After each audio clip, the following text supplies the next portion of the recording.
જસદણ શહેર તેમજ ગ્રામ્ય વિસ્તારમાં વરસાદ વરસ્યો છે અને ધોધમાર વરસાદના કારણે ખેડૂતો પાયમાલ બન્યા છે।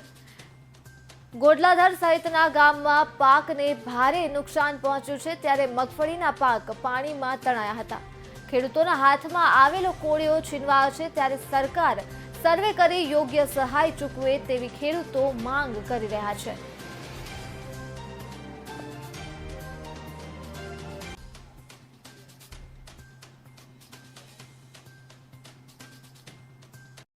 કાલે વરસાદ અમારા ગોડલાધારમાં એમ કહેવાય ને કે હાંભેલા ધાર વરસાદ પડ્યો અને ગોડલાધારના ખેડૂતો છે એ બધા 50% 60% છે એ બધા માંડવીમાં ઢૂંઢો મારીને ઘણા ખરા લોકો છે એ માંડવી કાઢવાની તૈયારી કરતા હતા અને વરસાદ એકાએક આવ્યો અને બધાયના છે માંડવીના પાકને બહુ અતિશય નુકસાન થયું છે। માંડવીના પાલા પલળી ગયા, માંડવીના ખોખા છે એ બધાય પલળી ગયા અને પાલોનો છે રંગ અને પશુને ખવડાવ્યા જેવો પણ ન રહ્યો।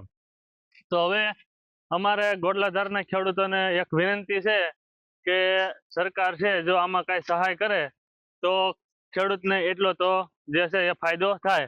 અમે આ બધા ખેડૂતો ભેગા થઈને સરપંચને તો અમે જણાવ્યું, જાણ કરીએ છીએ કે ભાઈ તમે સરકારમાં રજૂઆત કરો, જેથી કરીને ખેડૂતના જે કાંઈ જે માંડવી અથવા તો કપાસને જે નુકસાન થયું છે એ સરપંચ આગળ સરકારમાં રજૂઆત કરે અને ખેડૂતોને છે જે એ વળતર મળે।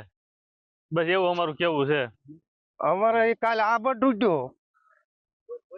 તૂટ્યો અને માંડવીના પાથરા ને બાથરા ને બધું જીવું બધું તણાય, નો રહ્યું કાંઈ હાથમાં, નો રહ્યો પાલો, નો રહ્યો નો માંડવી રહી અને નો કપામાં કાંઈ, કપાને ઊંધા કાંઈ ઠોકી દીધા અને કપામાં કાંઈ રહ્યું નહીં। ઝીંડવા હોય કાઢને કાલે વરસાદ આભટ તૂટ્યો એવો આમાં કરી હું લેવું ખેડૂને આખા માંડવીમાં કાંઈ વળે એવું નથી। માંડવી બધી ધોવાઈને પાયમાલ થઈ ગયું, પૂરું થઈ ગયું।